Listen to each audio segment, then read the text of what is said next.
اس لیے میرے محترم دوستوں، اللہ رب العزت نے اتنے بڑے دشمنوں کے بیچ میں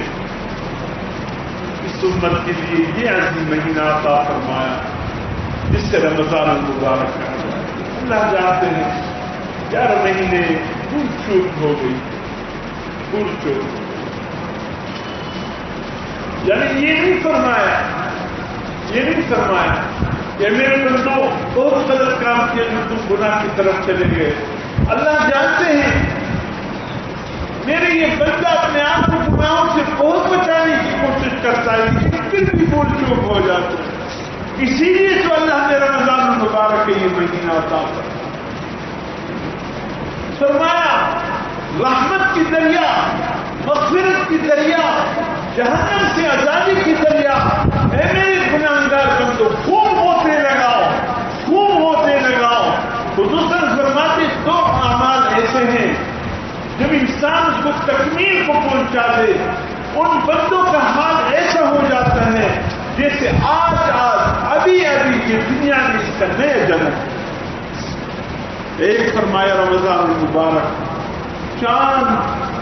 عید کی چاند نظر آتے ہی عید کی صبح اتنا پاک دامن ہوتا ہے، اتنا صاف ستھرا ہوتا ہے۔ رمضان المبارک کی یہ قدر کرنے والا،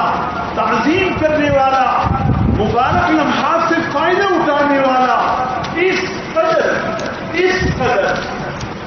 پاک صاف ہوتا ہے کہ اللہ رب العزت فرماتے ہیں کہ اگر وقت تو ہر انسان پہ آنا ہے، اگر اسی حالت میں یہ دنیا سے چلے جائے، رمضان المبارک کے گزرنے پر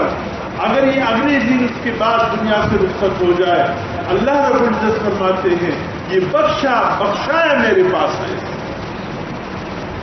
اس کی دامن پہ کوئی گناہ نہیں ہے۔ اور دوسرا فرمایا حج، جو عرفات مزدلفہ مینا کی رمی مکمل کر لے اور پھر اس کے بعد 12 ذی الحج کے بعد اگر کسی کا انتقال ہو جاتا ہے، اللہ فرماتے میرے پاس وہ آ جاتا ہے، ایسی حالت میں آتا ہے کہ بخشایا، اس کی دامن میں کوئی گناہ نہیں ہوتا۔